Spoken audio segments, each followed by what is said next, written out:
Hello and welcome to the Menopause Unplugged podcast with me, your host, Nikki Oliveira. In today's show, we are joined by the amazing Klayr Hunter. Klayr is a medical herbalist who's passionate about women's health, and today we're going to be speaking all about herbal medicine during menopause. Welcome, Klayr. I'm excited to have you here.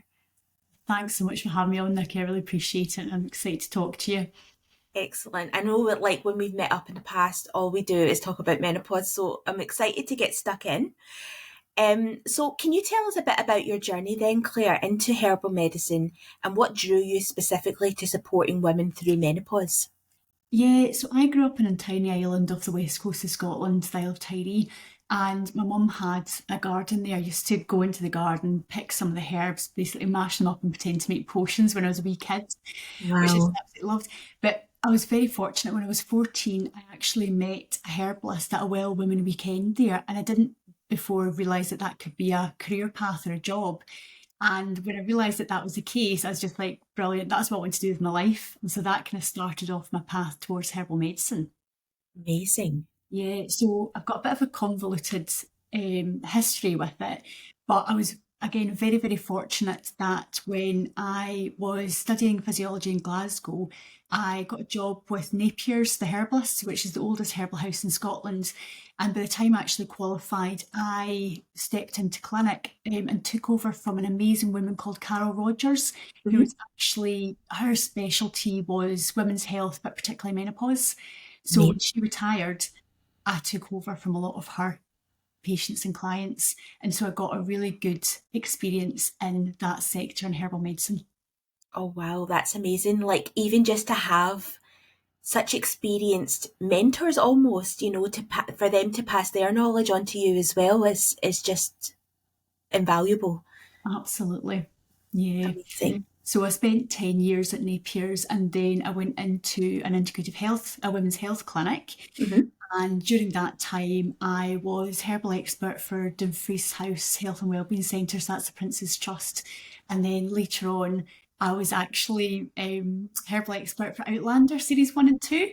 So Amazing. yeah, that was incredible because when I went for the interview, they took me into the castle. So I actually got to go into the castle inside the warehouse, and then they'd send me all the scripts, and I had to read through the scripts and basically fact check a lot of the herbal knowledge and what was being used in the scripts then, which was again really wonderful because I got Yeah. behind the scenes knowledge as well.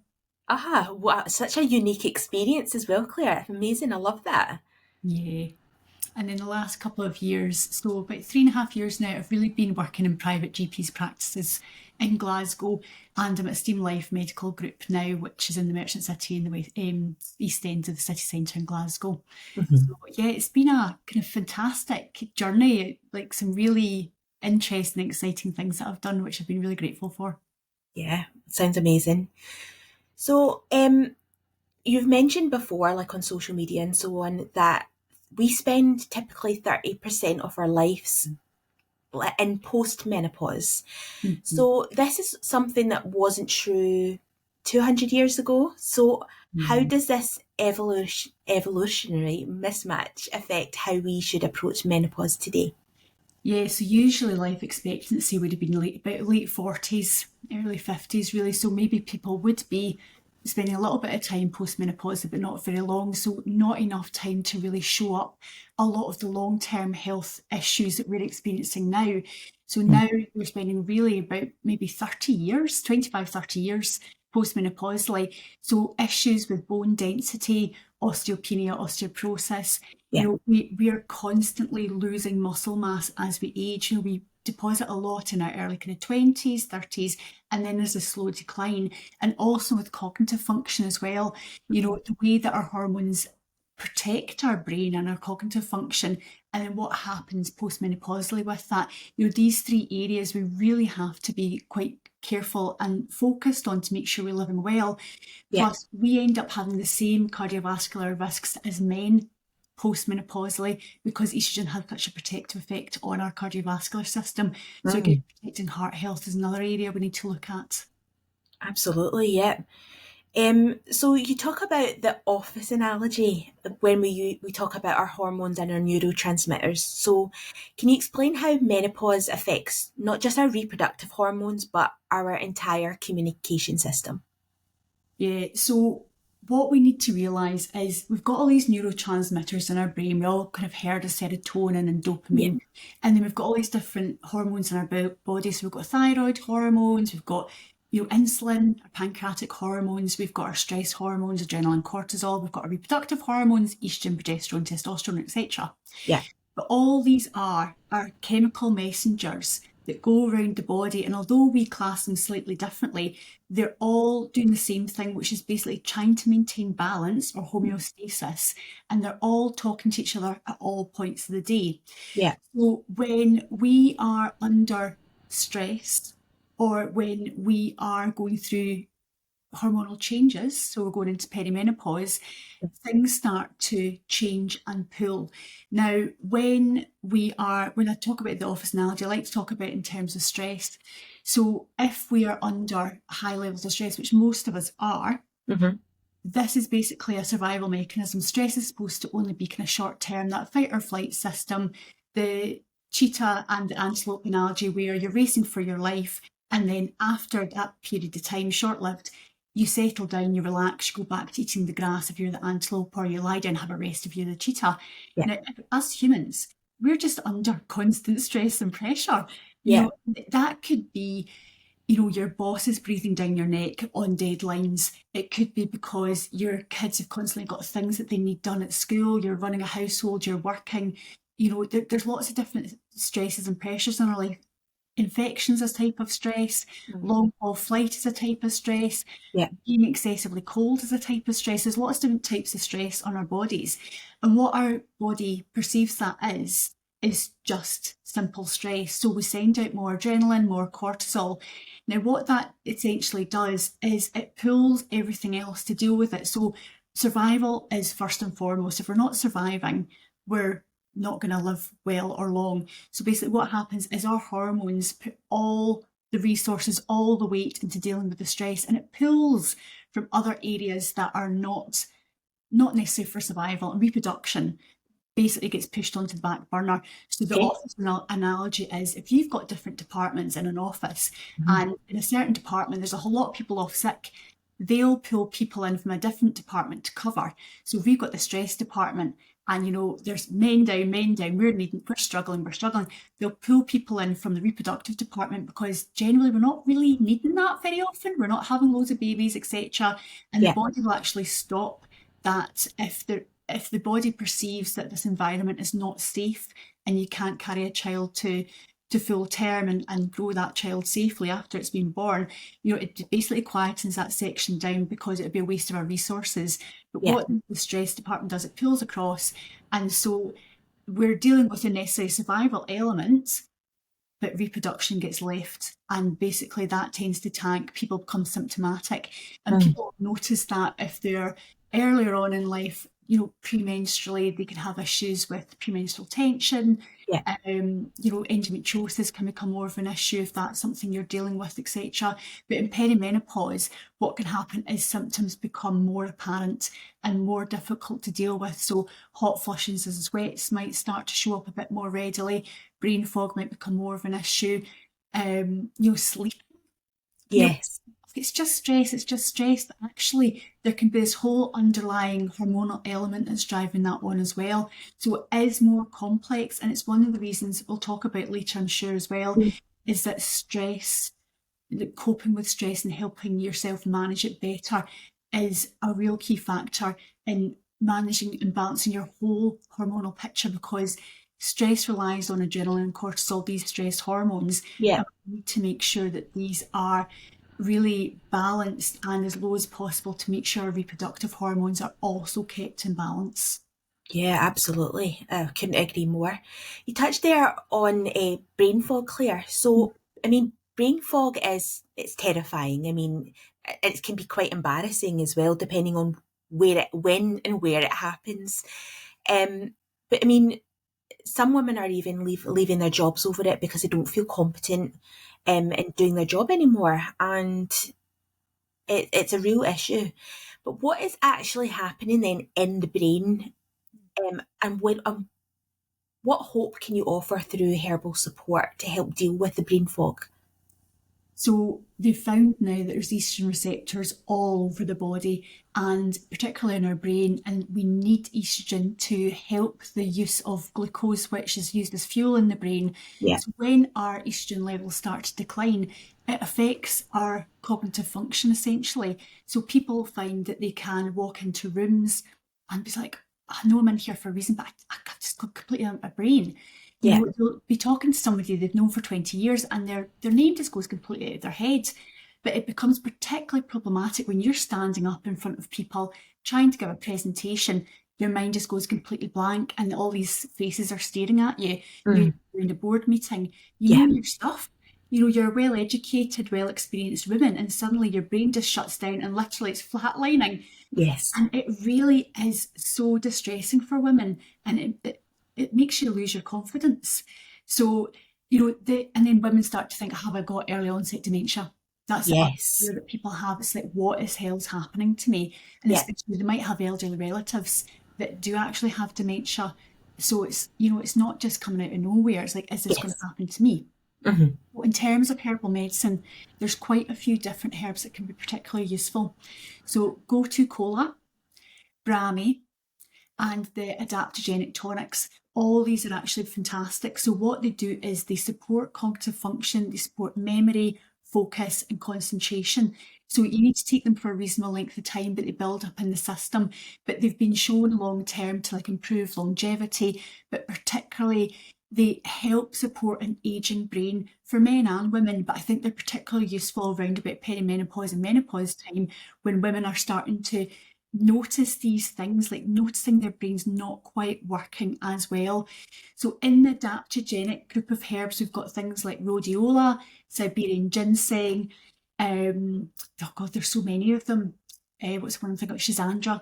So Schisandra is really fantastic because it actually dries up excess secretions. So see if you're somebody who sweats a lot or hot flushes, Yeah. it's great for just cooling the system down, reducing the sweats, but also improves cognitive function. So it's one I quite like to tie in together.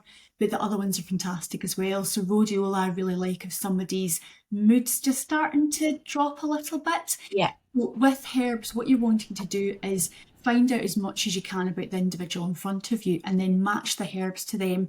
Hmm. As few as herbs as possible, giving as many therapeutic benefits to the individual. And if you read around herbs, usually they've got like much more than one, two, or three benefits. Usually they've got a range of benefits. So it's trying to match the person to the herbs essentially.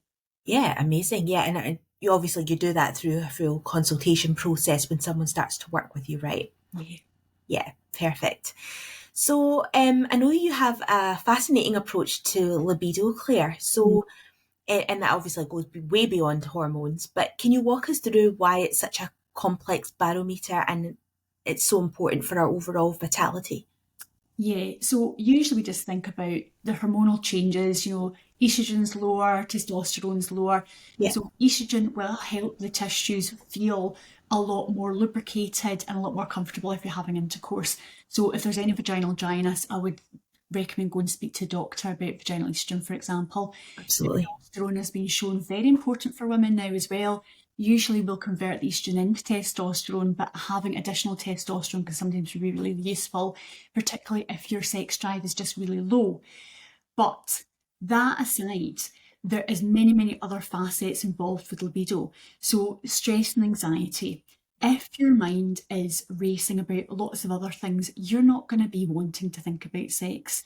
If you're not sleeping well at night, if you're having flushes which are waking you up, if you've got anxiety which is interrupting your sleep, your energy levels are low, for example.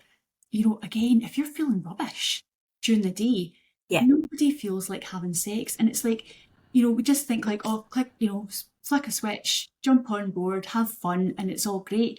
It isn't that easy. It isn't that simple. For women, Yeah. our largest sex organ is actually our brain. If our brains are not in that vein, not inclined in that direction, we are not going to feel like it at all. Yeah. And then there's the other part of this as well is, the complexity of a relationship. What's the health of your relationship like? Mm. Are you feeling connected and safe with your partner? Or are you a bit mismatched? And again, when you're going through perimenopause, a lot of men don't really understand what's going on. A lot of women don't No, really understand what's going on. So, absolutely. we're trying to educate ourselves about what the perimenopause is and beyond. But men, I think, really need support in understanding what's going on with their bodies too. Just in the same way we educate all teenagers about puberty, boys learn about girls, girls learn about boys, Yeah, men need to learn about women and what happens to us, because any man in a relationship, he's probably wanting to have a fulfilled sex life too. But if yeah, he's not being mindful and respectful of the phase of life that his partner's in, how can he best support her? Because even if a woman does want to proceed with having sex, and it's a bit uncomfortable, what are they thinking about together that can help the situation? Is hormones suitable for her? Lubricants, etc., to make things a bit more comfortable. But how can he support her in helping her feel safe to say, actually, this is a bit sore, I need to stop now? Because yeah, that's a really tricky thing to do, because you don't want to cause rejection. of That can course. cause a whole other dynamic. So it becomes another point where people really have to work hard together to navigate this situation. And it is delicate and it is tricky, but the more people know about the situation, the better. But I really think libido is a massive barometer of our overall vitality and the health of a woman, physically, mentally, and spiritually, and also about how she's feeling in her relationship as well. So I Yeah, always say to people, this is a great time to go for counselling. It can help really deepen your relationship and bring you both together, because a lot of the time what happens is there starts to be a bit of divide, and there can be other situations as well. You've been through potentially bringing up kids, which is a massive strain in your life. yeah, Maybe you've got elderly relatives that are needing your energy and time and focus as well. People are usually at the pinnacle of their career, they're pushing a lot of energy and drive into that. yeah, And then relationship start to have a wee wobble. So, you want to be working together against the problem rather than against each other. yes. It's about helping people understand that this is a great time to actually, even if there's no major issues, come together, maybe get some support and see what you can do as a team.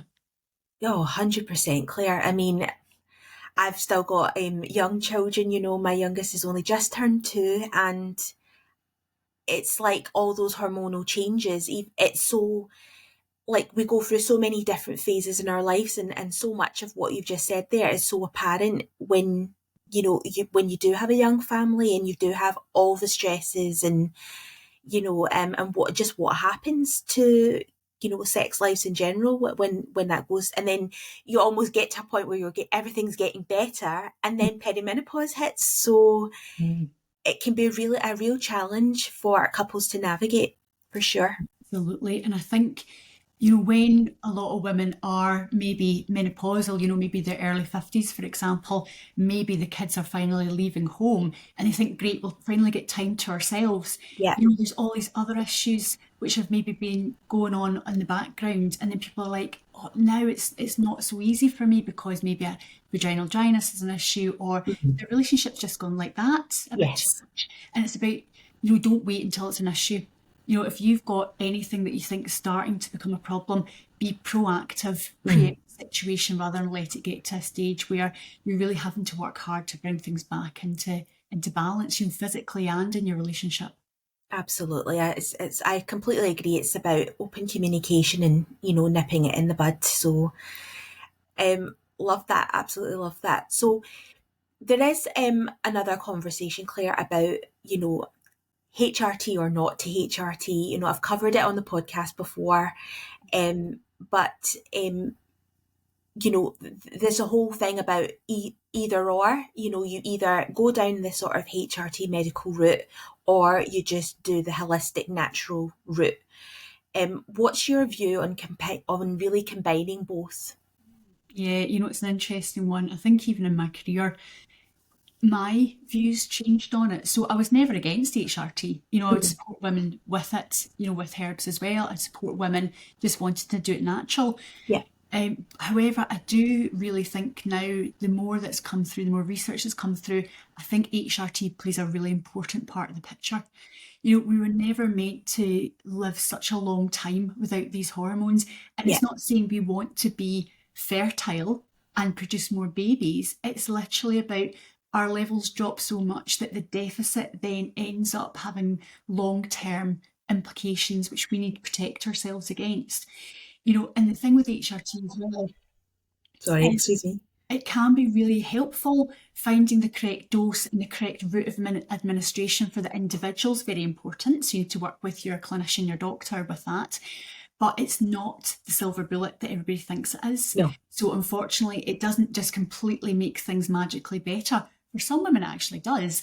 But most women find that there's like a couple of things that are still quite bothersome. So it doesn't seem to cover everything. And I think that's where herbal medicine can really step in and support. So maybe there is still brain fog, maybe there is still hot flushes, maybe there is, it maybe just doesn't get on top of the anxiety. So because there's receptors in our heart, estrogen receptors in our heart as well, the palpitations and the kind of heart feelings you can get sometimes can be relieved with HRT, but sometimes people still feel incredibly anxious and still have palpitations. Yeah. So coming in with the herbs in that respect, and we've got the group of herbs called the nervines. They're the biggest group of herbs that we have, and we have relaxants, we have nervous system restoratives, we have sedatives. There's a whole different range of herbs specifically for the heart. For example, hawthorn is really useful as it can reduce anxiety, strengthen an aging heart, but also relieve palpitations. So there's so many different types of herbs we can bring in for folk depending on the different symptoms they might still be experiencing while they're on HRT. But I do believe, let's use everything to the best of our ability here. There's loads of different options. I would never say to somebody, one thing's going to magically resolve everything. It's usually a bit of everything and still doing a bit of hard work in your lifestyle and diet as well. 100%. I think it is, you're exactly right there. It's about a combined approach, but tailored to the lady, themselves, because it just depends on what symptoms that they're experiencing and the severity of them as well, to what can help them, sort of relieve some of that and live their best life. Yeah. So, so on that topic then of what herbs could help, what are some of your sort of go-to herbs that women can try sort of over the counter while they're deciding on which approach to kind of go with? Yeah, so when we think about menopausal symptoms or perimenopause, the classic symptom is the hot flushes and night sweats, which most people are aware of. So herbs like sage, for example, I think is fantastic. I would take it in a capsule or a tincture, because if you take the hot tea, it actually encourages sweating. If you take cold tea, it'll really reduce your temperature. So you need to eat, and you can absolutely use the tea, but I would either let it go cold or put it in the fridge after you've made it up. So sage is great for hot flushes. It's also got an anxiolytic action as well, so it can help reduce some of that anxiety people can experience when they're actually having a flush as well. So if somebody's having, say, mood changes, anxiety around about perimenopause, if their mood's starting to dip, I really like St John's wort. It's been shown clinically very effective as an antidepressant, as effective as citalopram and Prozac, but it doesn't have the same level of side effects. So usually you need about 4 to 6 weeks to build up in it, but it works really well. And what it does is it strengthens the nervous system as well. So after you've been on it for a period of time, it'll actually nourish and restore the nervous system, so you're left stronger, more resilient, more robust than when you started it. There's no problems coming on it or going off it. It's not like you have to tailor off it, which I think is really nice with a lot of antidepressants. You have to come off these things quite slowly. The caveats with that is it does have some contraindications. So if you're using oral contraceptives for birth control, you need to avoid it. If you're on lithium, which is a mood stabiliser, and warfarin, which is a blood thinner, or all blood thinners actually, St John's wort clears these medications out of the system too quickly. So it detoxifies essentially, but the levels in your blood will then drop and they won't be as effective. So it's just mind. And also I wouldn't use them with antidepressants if you're already on antidepressants, because what it can do is cause too much serotonin in your brain, and that's also quite dangerous. But if you're on no medications, is absolutely fine. I would just always double check with your doctor or herbalist just to make sure if you are on medications that it's safe alongside. But it's great in terms of lifting mood and also being an antidepressant. Other herbs that I think work really, really well are the adaptogenic tonics. I really like ashwagandha around about Mhm. this time. So it's a fertility tonic. It can help improve libido for both men and women, but it helps to improve energy levels and it helps the body adapt to stress. So it helps the body cope better with stress, which I think is really important about this period of time. So it really feeds into the whole neuroendocrine system. So our neurotransmitters and our hormones that make up our neuroendocrine system. And it just helps to balance hormones, stress hormones, reproductive hormones within this phase while giving us improved energy in a foundational level, which is not going to tank. So coffee is actually herbal medicine, probably one of the most abused herbal medicines in the world, but we never think about it like that. No. But coffee's a pure stimulant. It's a bit of a laxative and it's a bit of a diuretic. Most people will notice that gets their bowels moving and sometimes you pee a wee bit more after you drank some coffee. But everybody will notice that they'll have a coffee, your energy levels increase, and then they'll kind of decrease again later on. You're left kind of wanting a bit more. Yeah. With adaptogenic tonics, they're slow acting. So again, we're looking at 4 to 6 weeks, but they do build foundational energy levels, which you can rely on, which I think is really important around about this time, particularly maybe when sleep's disturbed. And the Yes. lovely thing about ashwagandha is that it improves the quality and quantity of sleep as well. It's an anti-inflammatory for joints. So if you're starting to feel a wee bit achy, this is where herbs are just phenomenal, I think. They cross over so many areas. So I think it's absolutely fantastic.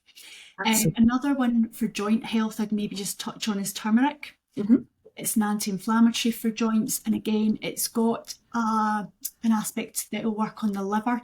So when we're looking at improving overall hormonal balance, one of the key ways we like to work with the herbs as herbalists is improving liver function because that will help support the overall hormonal balance. So I really like turmeric and other liver tonics to help smooth the hormonal transition at this time as well.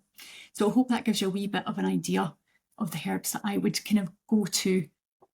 Absolutely. Yeah. No, I mean, a lot of those ones that you've mentioned, people use already, like they supplement with like ashwagandha and so on, and cooking a lot of making curries and things like that. You automatically use turmeric. Exactly. It's been used for centuries and hundreds and thousands of years by Indians in cooking. Yeah, So so just to touch on that as well, yeah. really interesting thing about how traditional cultures actually use the plants. Mm.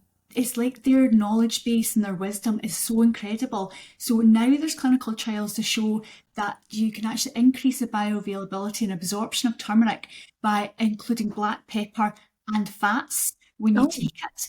Now, if you think about a curry, and yeah, I've been taught by an Indian woman how to make a proper dal, yeah, you always put black pepper in mm, and you're going to cook with some fat, either your ghee or some olive oil in the beginning. So, yeah, they already have it in there in their traditional foods. It's absolutely. amazing that, science is actually backing up that this is actually the best way for us to eat these type of foods. But you can get a lot of supplements now that, have turmeric and black pepper, Yeah, and then you maybe have them in the morning if you have them with yogurt, or you have them with a main meal where there's some fat there, and that's you getting it all together. yeah, absolutely. I love that. So, earlier in the conversation, we mentioned about stress, and you've mentioned before that symptoms generally worsen around like Christmas time and around stressful events. So, I mean, what is the real connection between stress and menopause symptoms, and why does, I suppose, perimenopause have such impeccable timing? Yes. So it's funny because I've been working as a herbalist for 16 odd years now, and Yeah, it would always be around about Christmas, January. People come back to me and say, Claire, my prescription isn't working anymore. Like my flushes have come back, or yeah, the symptoms come back, and I'd be like, over Christmas, you're so stressed trying to organise everything for everybody. There's more socialising, work can be busier as well.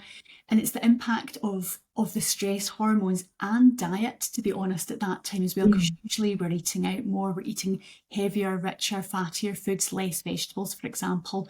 yeah, These can all impact. But when we have more adrenaline, more cortisol in our systems, they tend to dampen down not only immune function longer term, but also the impact on our reproductive hormones. So I spoke about this more earlier, is that the reproduction is secondary to survival. When we don't need it and we need to focus on the matter in hand or a crisis or getting through a difficult period, the reproductive hormones really just get shunted to the side, and we kind of take precedent priority with our stress hormones, and they're kind Yeah. of running the show, so to speak.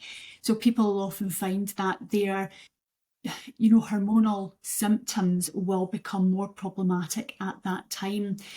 But when we go through perimenopause and menopause, I mean, it's pretty wild, because usually we'll have potentially teenagers who are going through their own hormonal crisis or puberty. Yeah. Potentially we might have elderly relatives which are needing a lot more support from us. We might be, as I said earlier, the pinnacle of our career, pushing really hard with our own work, because, we're late 40s, early 50s, the height of our career. And then all of a sudden our bodies just go, nah, Yeah. we're going to change the lay of the land now. We're going to shift everything.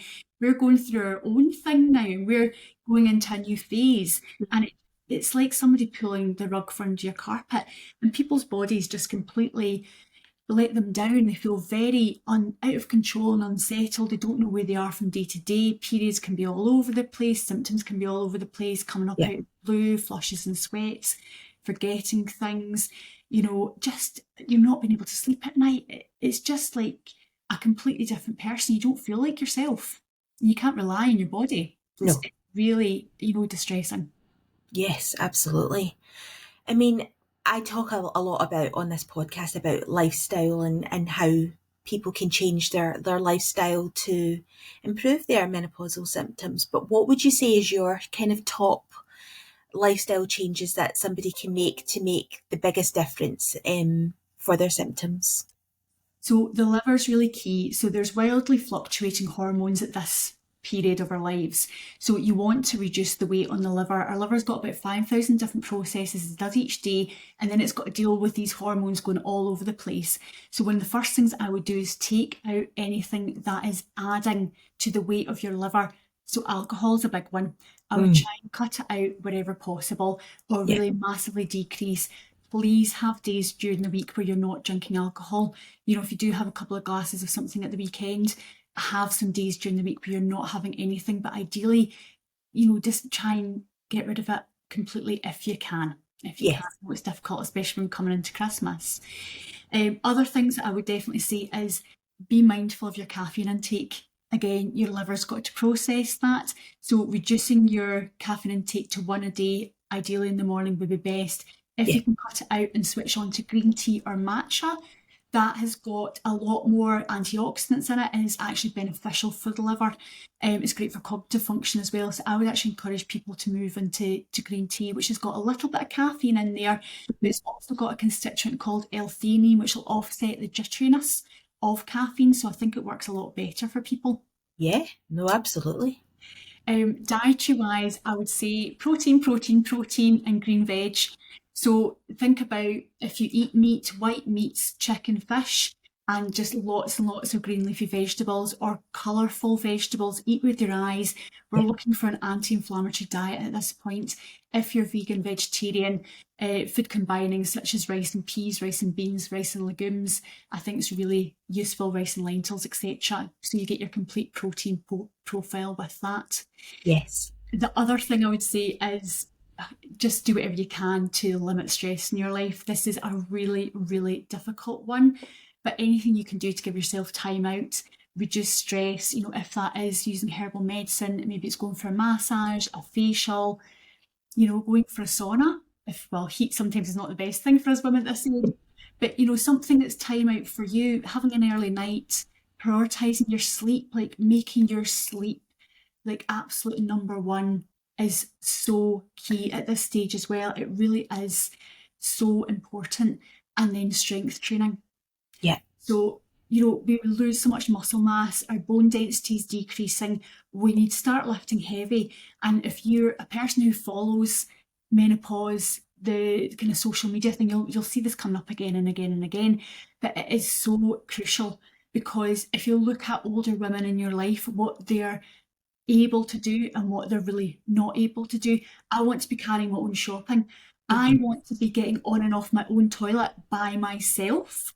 This is why I squat and do loads of strength training, because I want to be independent when I'm 70, 80, maybe even 90. I really want to be able to do these things myself. And I think that is so key.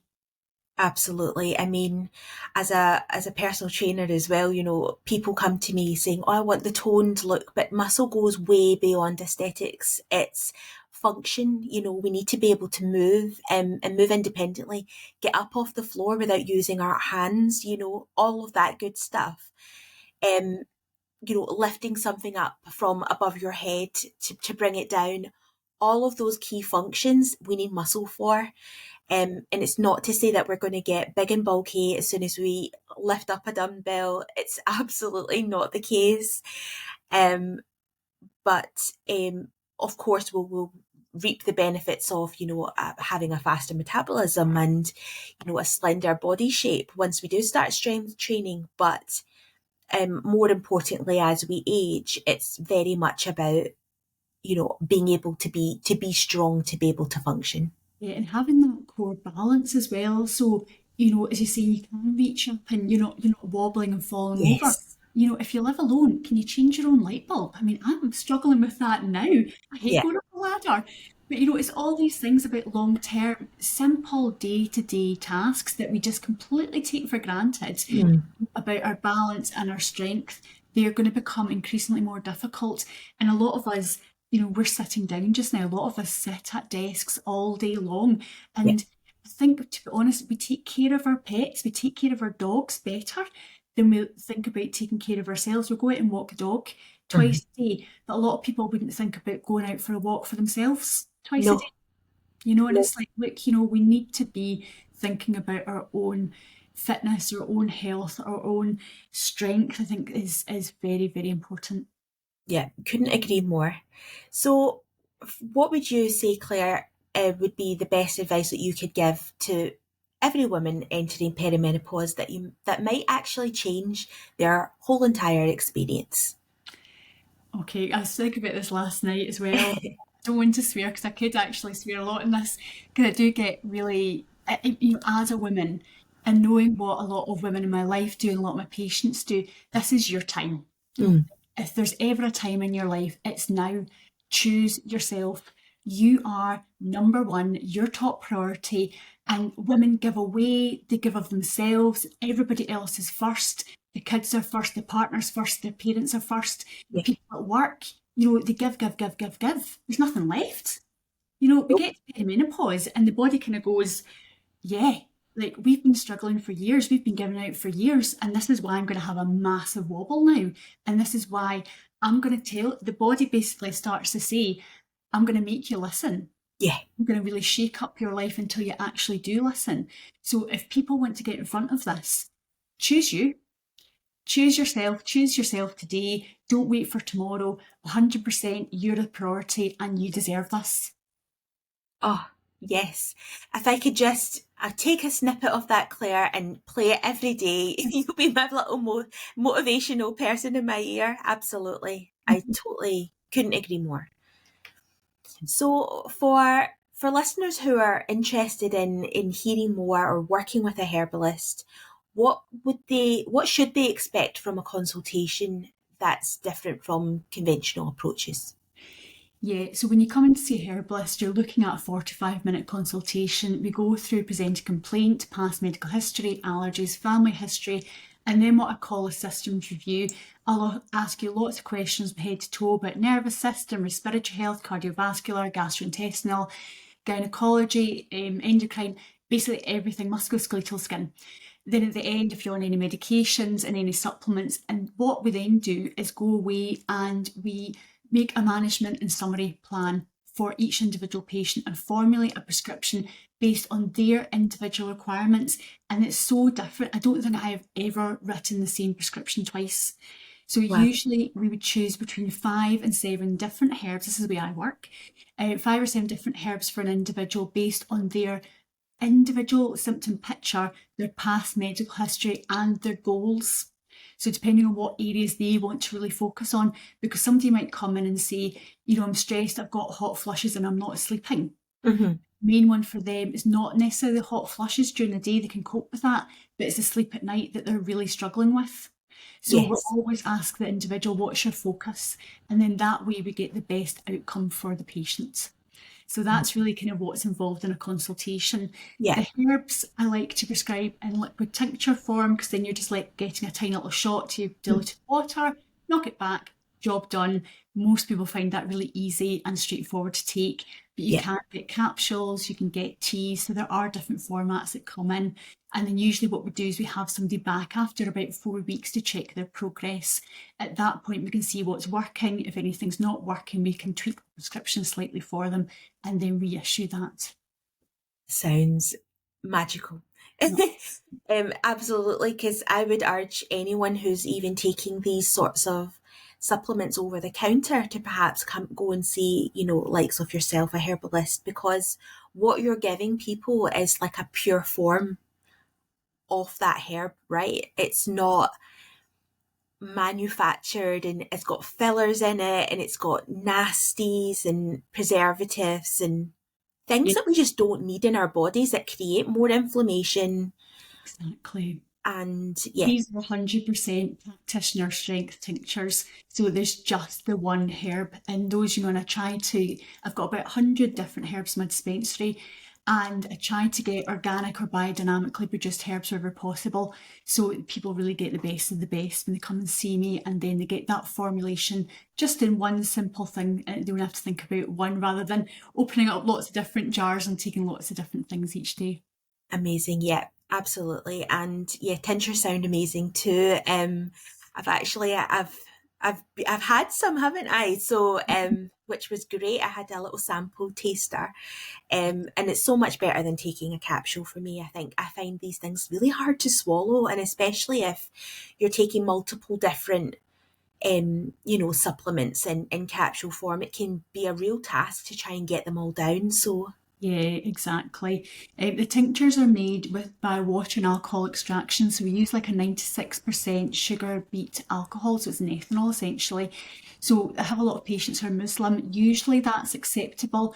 But if people don't, there's only a tiny, tiny little bit of alcohol in the tinctures to really extract and preserve. But if people aren't keen on that, there are other avenues like the capsules, for example. We always try and work around what people are happy with. yeah, But I think usually people get on really well with the tinctures. yeah, perfect. So Claire, it's been an amazing conversation with you today. Thanks. Where can people find you online to find out more? Okay, so my website is herbalmedicineglasgow.co.uk. There's lots of information on there about consultation. You can also book online for video consultations, which I provide UK wide. Yeah, But I do face to face in Glasgow. So I work from city centre, I work from the Steam Life Medical Group and Neil's Yard Remedies in town. wonderful. Thank you for that, Claire. I will pop all of that in the show notes for you guys so that you've got all Claire's details.